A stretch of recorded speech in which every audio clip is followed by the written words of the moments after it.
Every day, there are souls born into unfortunate circumstances, and as a result, these souls go on to become troubled youth who take these pains everywhere they go.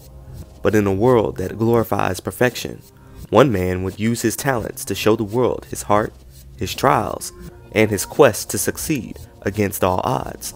And in Chapter 17 of the Unfortunate Demise series, we will explore the rough upbringing of rapper DMX, his rise to fame, his bouts with the legal system, and his untimely demise at the age of 50. If there are any other artists you'd like to see covered in the Unfortunate Demise series, please leave your suggestions in the comments below. Let's get started. Born Earl Simmons on December 18th, 1970 in Mount Vernon, New York, he grew up in Yonkers as the middle child and the only boy of the family. But his childhood was filled with many unfortunate events, the first of which came when his father, Joe, who painted watercolor paintings of street scenes to sell at local fairs, decided to leave the entire family behind to embark on a full career in Philly, which left Earl completely devastated. His mother then took much of her frustrations out on him and his siblings. She regularly berated Earl and was physically violent with him, and at one point even knocking out his front teeth with a broom, all because he erased some errors he saw written down in her notebook. He was only 6 years old at the time. This of course caused him to act out even more, so his mother sent him to live with relatives who always saw new bruises on his body whenever she dropped him off. She had begun dating less than ideal men, and they too were physically violent with Earl, who was often treated like a burden. And it didn't help that Earl was also a sickly child, as he battled severe bronchial asthma, which resulted in him being in the emergency room every other week for many years. But one night, he'd be in the emergency room after he was hit by a drunk driver, and his family would eventually be awarded a $10,000 settlement for his injuries. However, his mother felt that accepting the money went against her beliefs as a Jehovah's Witness, as they were to be self-sufficient, so she declined the money on his behalf. Upon finding this out from other relatives, Earl would denounce his faith and turn away from the Jehovah's Witness teachings that he was brought up under. The only source of love and solace in his life at this point was his grandmother, who believed in him and spoke life into him. She was his calm, but she could only do so much.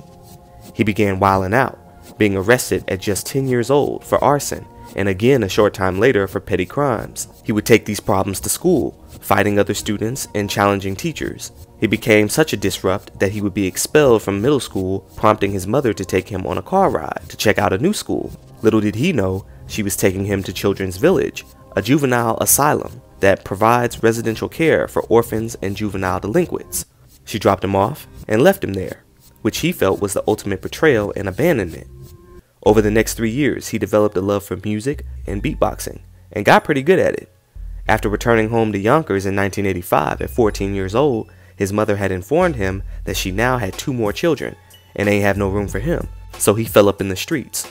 And because he didn't have nothing, he began robbing people for food and clothing, but he wouldn't use weapons to do so. Instead, he used the stray dogs that he had befriended, as dogs were loving, loyal, and protective, all the things that he had missed out on. And in many cases, a dog with a ferocious bite chasing your opponent in all directions is more effective than a bullet going in one direction, so Earl used this to his advantage.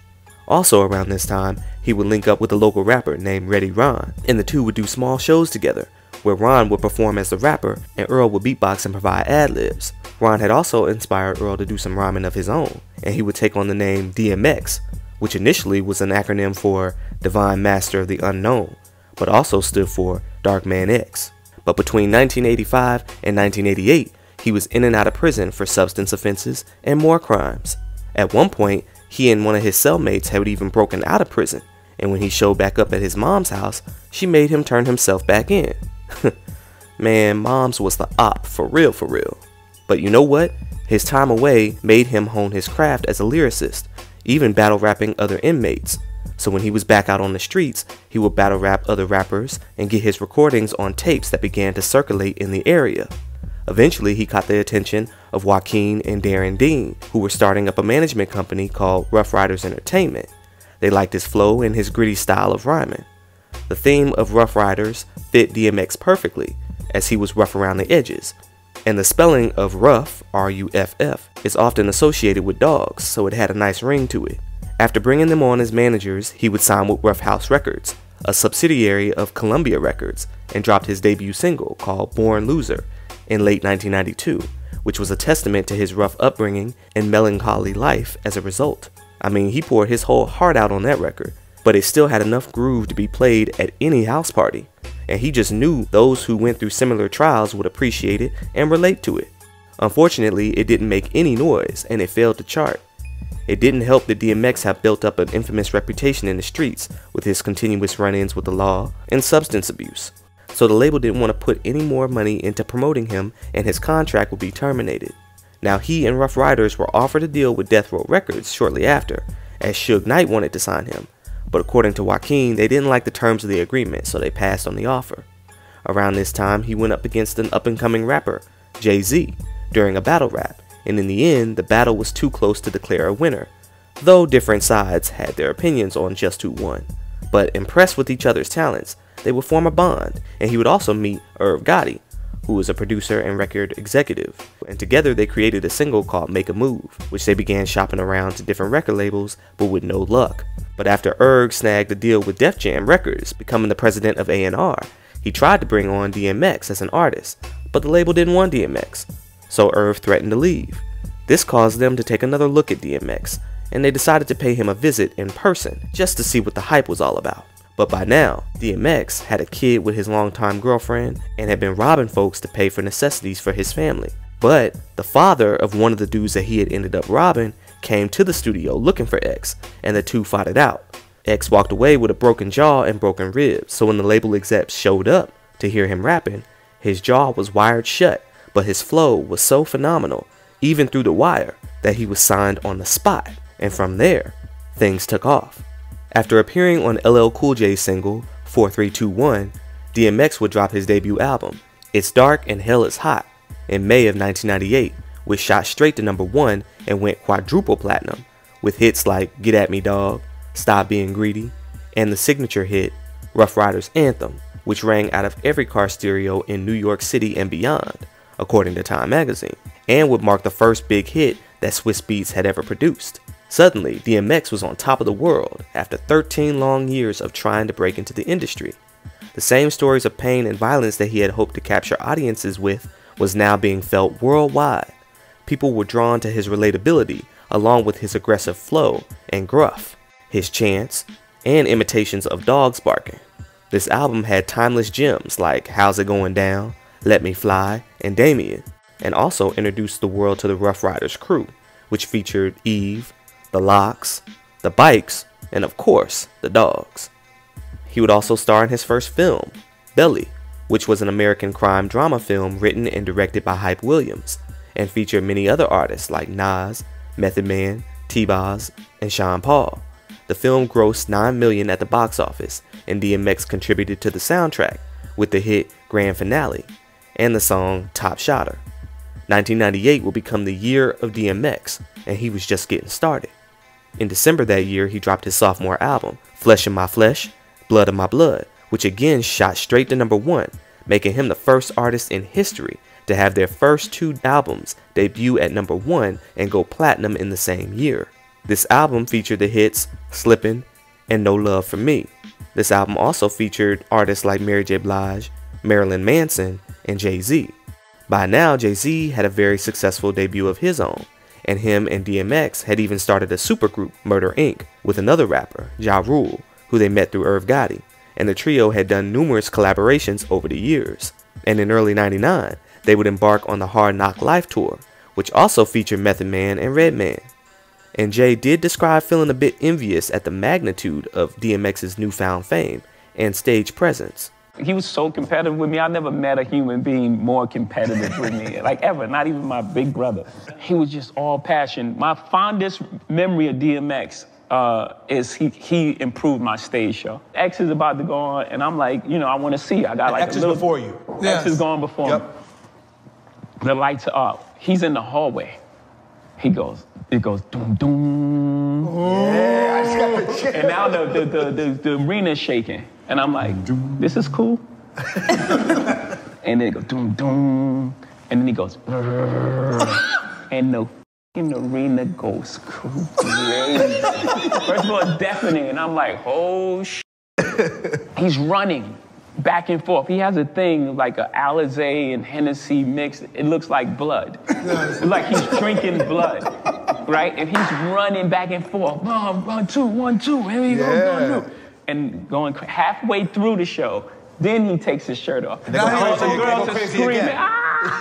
And the chain, the dog chain. Yeah, the dog chain is tripping and he's going nuts, right? And I'm like, shit.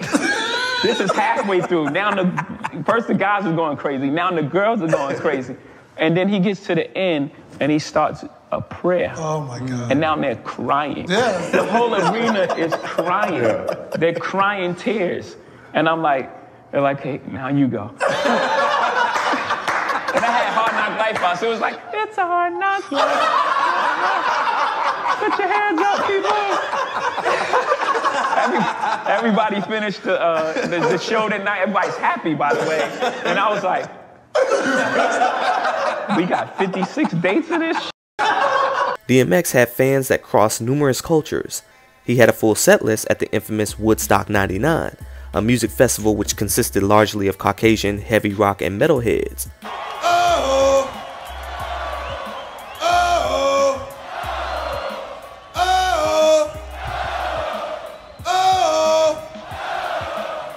And he had also appeared alongside Limp Bizkit, Godsmack, and other new metal artists on the Anger Management tour the following year. Going from being rarely embraced to being loved by millions in such a short time was very overwhelming for Earl, and at most of his shows he would break down and would end the show with a prayer, which had everyone in the audience weeping, because at the end of the day, all anyone ever really wants is love, and everyone felt it. But for Earl, it was a double-edged sword, because now the pressure was on to keep that momentum going. I mean, think about that. These people have actually chosen to love you. You, the person who felt unlovable your whole life. You don't want to let them down now, do you? Hell nah, we here now. And then there was X, the third album, in which he was determined to show the world that it wasn't just pure luck that he had struck gold twice, and that he was really that dude. And released the week he turned 30 years old. It would go on to be even bigger than the first two albums, selling close to 700,000 copies in its first week, and going 8 times platinum in the States alone. It would also be nominated for Best Rap Album at the 2001 Grammys. It spawned hits like What's My Name, What These Chicks Want, and his most successful single to date, Y'all Gonna Make Me Lose My Mind, Up in Here, which was played everywhere, in movies, commercials, video games, and was even nominated for Best Rap Solo Performance at the Grammys. And speaking of movies, film producer Joel Silver and R&B singer Aaliyah had met DMX backstage at one of his tours and asked if he'd like to be featured in the film Romeo Must Die, and he happily obliged, appearing in the film as Silk, the owner of a nightclub, and contributing to the film's soundtrack with the smash hit Come Back in One Piece, which also featured Aaliyah. The song was praised for its balance of hip-hop and R&B, with DMX's grimy flow and Aaliyah's smooth, seductive vocals, a recipe that would be replicated with many of Ja Rule and Ashanti's collaborations a few years later. They would perform the hit a few times together, and even though they didn't spend much time together outside of that due to their scheduling conflicts, Aaliyah had left a lasting impression on Earl. So when she perished in a plane crash just a year later, he was deeply hurt, as it was yet another painful reminder of the harsh realities of this life.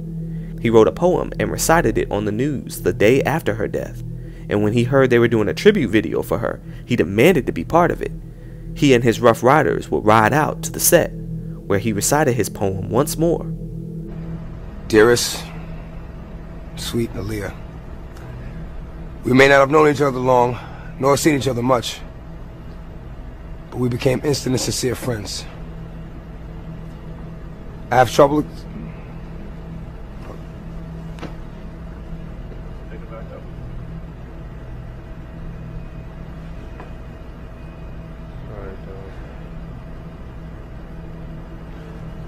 I have trouble accepting the fact that you're gone, so I won't.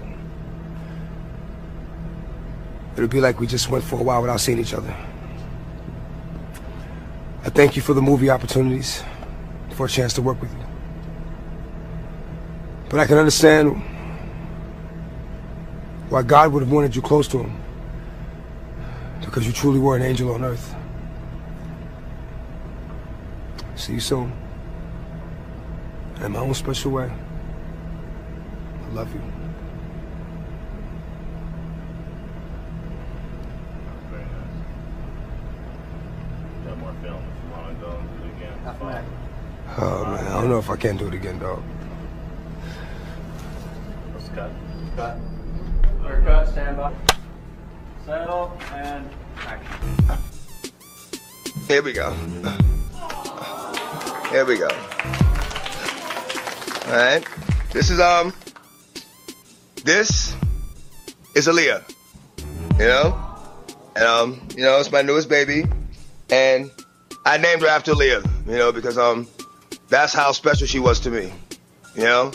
So, Aaliyah, hi. You know? And know that you're named after an angel. Yep.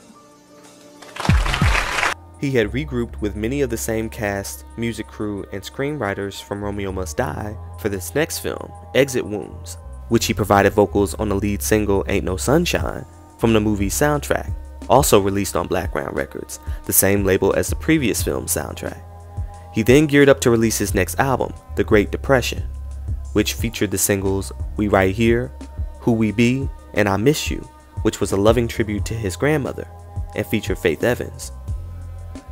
He would repeat the process again in 2003 with the release of the film Cradle to the Grave with the same people, followed by another successful soundtrack that he contributed to, and another album titled Grand Champ, which again featured 3 singles, Where the Hood At, which was the jam by the way, Get It on the Floor, and another song, Ayo Kato, which was dedicated to his friend, King Kato, who also happened to be a high-profile member of the Latin Kings, who was gunned down in a barbershop after a hit was put out on him. Earl was once again shaken up by his friend's demise, but this one hurt even worse, and it didn't help that the man who pulled the trigger shared the same last name as him. The music video featured several people who were close to Kato, and you could see Earl visibly distraught throughout the video. By now the pains of life had caught back up with him, though they had never truly went away. But at this point, the lows had eclipsed the highs of his fame, and far more bad was happening than good. He had been involved with several rap beefs, including falling out with both of his supergroup members, Jay-Z and Ja Rule, among other rappers. He had been married to his wife, Tashera, for close to 5 years at this point, and while he maintained his marital status, the ladies stayed chasing him like on his smash hit, What These Chicks Want, where he's going down the list, naming Brenda, Letitia, Linda, Felicia, etc.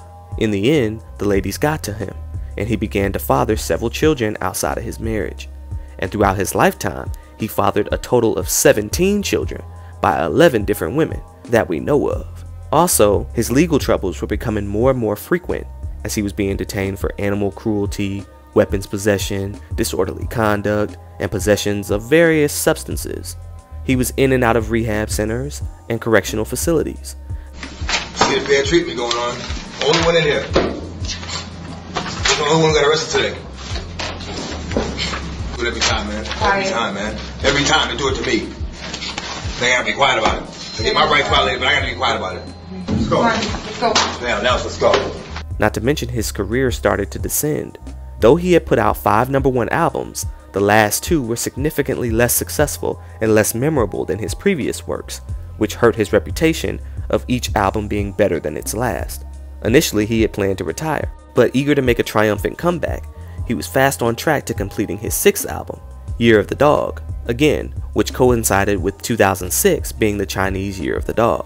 But by now, it was apparent that his substance usage had caught up to him, as whenever he spoke, he had delayed speech, he was slurring his words and stuttering. Also, by now, Jay-Z had taken over as president of Def Jam. I know the story already, you know what I'm saying? Used to be my dog, you was in my left titty, you know, screenwriter died, I thought you would die with me, you know.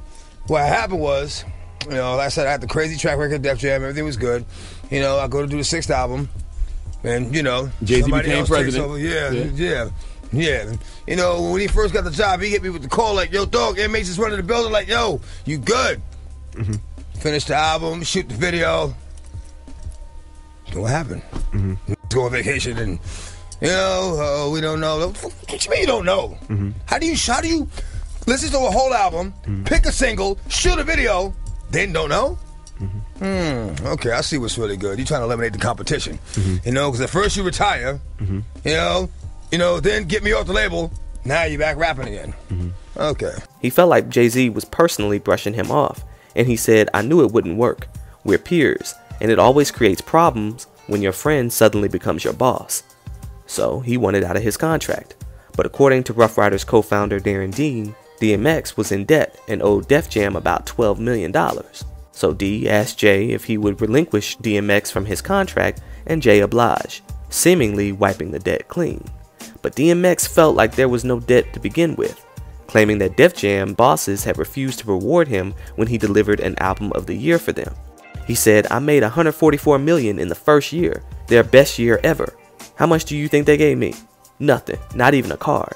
And Def Jam was going downhill before I came on. I enabled them to sell the company." And on his way out the door, he would drop an alleged diss on Def Jam in the song "We In Here." And in the last verse, he would throw a shot at the label's newest artist, Rihanna, who Jay-Z was promoting over everyone else at that time. He rapped, "And for the record, what you gonna do to fill up my spot? I ain't gonna front, that Ponda Replay-ish was kinda hot. Not, how you gonna jack Will Smith for a beat? It's like trying to jack me for the street. It ain't happening."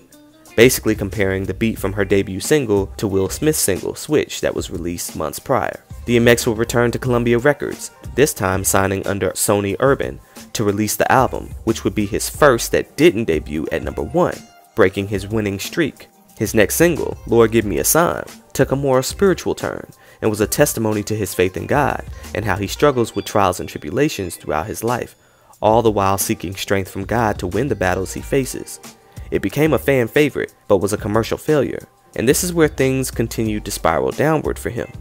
And he blamed Jay-Z for the downfall of this era, while Jay-Z's Kingdom Come album had thrived. Me and Jay had a battle. I got his ass. I got his ass before I got signed. Got his ass in this, and so this niggas was there. You know, niggas know. Then in the pool hall in the Bronx. You know. Sure. I with him after that, and had respect for him after that, until he became the president of Def Jam. And I ain't gonna say too much more about it, but you know what it is. There's a difference between doing wrong and being wrong. There's a difference between doing wrong and being wrong. And at one point you were being wrong, right? Yeah, right? We just couldn't do it like we're able to. We're artists. Jay is a talented motherfucker. Don't misunderstand me. He is talented, but he has no heart behind it. There's no soul behind it. It's motivated by money, strictly. He is talented, but it's strictly motivated by money. But I still maintain the respect because our birthdays are the same month. And, you know, we had the history. So I maintained the respect. So I lost it when you became the president. That's why I left Def Jam. You know, when you became the president, you hit me with a call. Dog, inmates is running the building. You know what that means? That's like, you know, your man is in charge. You mean? Yo, dog, the inmates run the building. I'm like, yeah, that's what it is, baby. Because we got history. We got, you know, we good. And then you go and do that. You come down, listen to my shit, say, yo, you go, nigga, you, we ready. And then go on vacation. Wow. Then take a picture of you with chancletas on and that's what you leave. That's what you leave the hood for, son? You mean? That's what you walk out on your man for, son? With some flip-flops? You serious? You serious? I respected you, son. Real talk, man. I respected you, yo. I'm in my feelings about that. I'm in my feelings about that. I'm hurt behind that one. After more run-ins with the law and bouts with substances, he decided to give his life fully to Christ, and in 2009 he made plans to pursue preaching in Jersey City, as well as continue to produce music. He completed a gospel album prior to what would be yet another incarceration. According to MTV, he had semi-retired to study the Bible in an effort to give messages behind the pulpit. He became what some would call a transitional deacon and aspired to become ordained as a pastor. If I wasn't special to God, how would I know what he's willing to do for me? We know what he's able to do. The word says all things are possible through Christ who strengthens us. So we know what he's able to do. But how could you know what he's willing to do until you've been placed in a situation where you need him to do it for you? Miracles only happen on a platform of a tragedy. Yeah, so tragic. If there's not a difficult situation, if there's not a situation that you can't possibly see getting through on your own, then where's the potential for the miracle? I'm not saying that God made these situations happen, but he allowed them to happen just so he can show you what he's willing to do for you. Just so he can show you what he's willing to do for you. So now,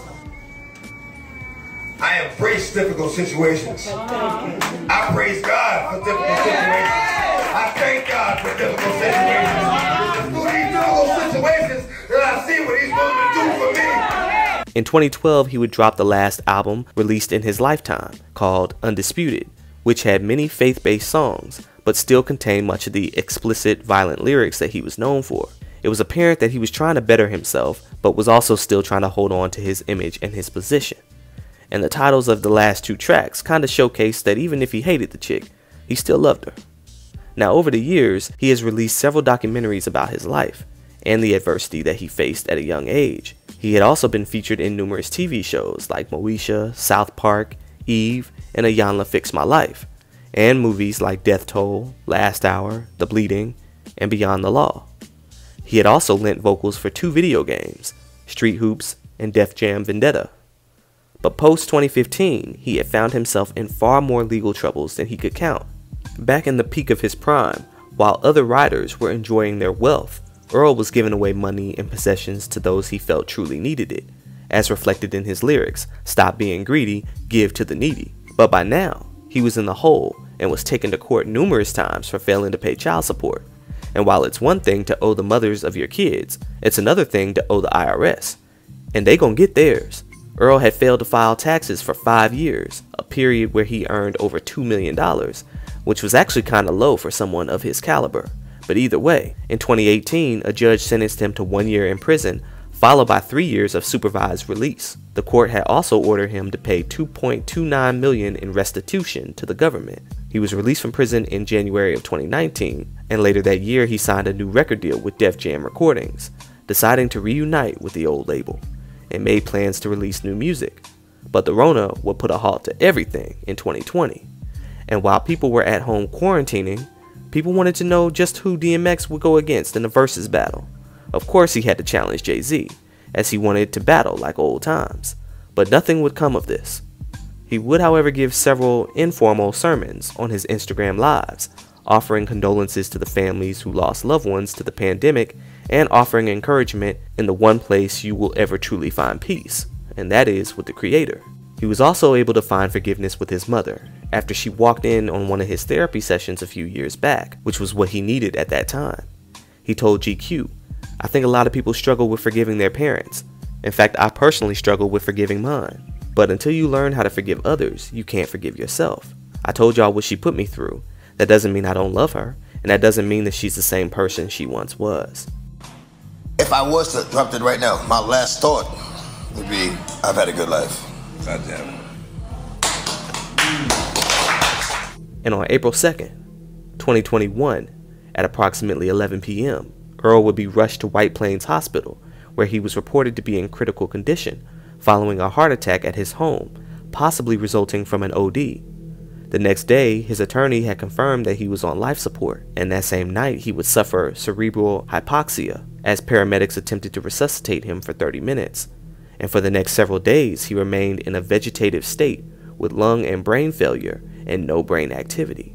During this time, Def Jam will release an EP titled A Dog's Prayers, which consisted of a few prayers that Earl had released on his albums over the years.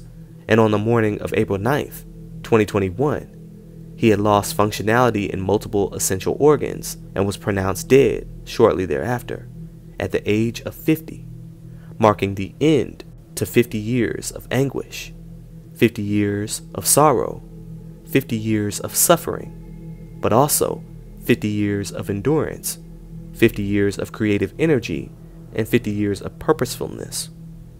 And now, he's where he always wanted to be, at rest, In God's Love. A celebration of life would take place on April 24th, led by Kanye West's Sunday Service Choir. They performed several songs in honor of DMX.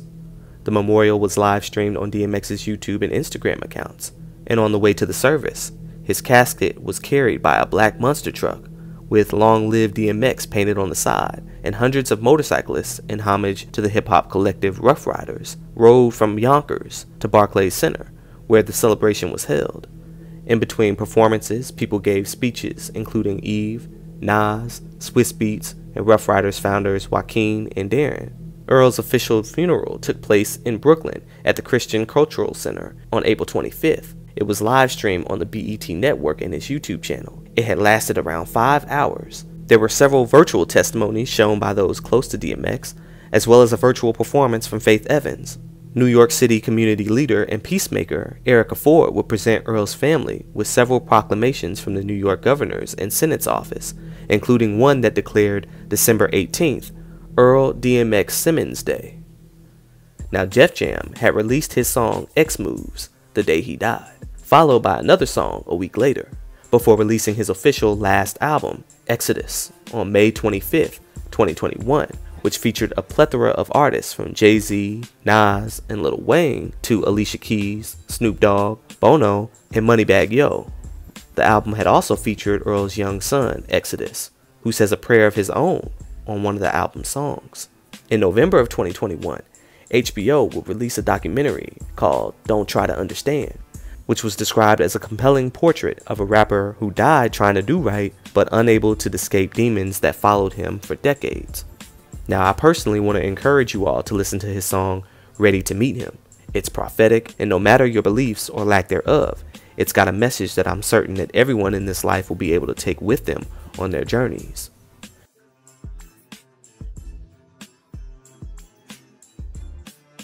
Man, rest in peace to the dog, the talent, the legend, Earl DMX Simmons. You fought the best fight with the hand that you were dealt, and for those of us still here, we're going to press forward with our own battles and won't stop until it's finished. This is Justified by Jury. Y'all know how to hit that like, and y'all know how to hit that subscribe. Go ahead and hit that notification bell as well, and I'm going to catch y'all in the next video.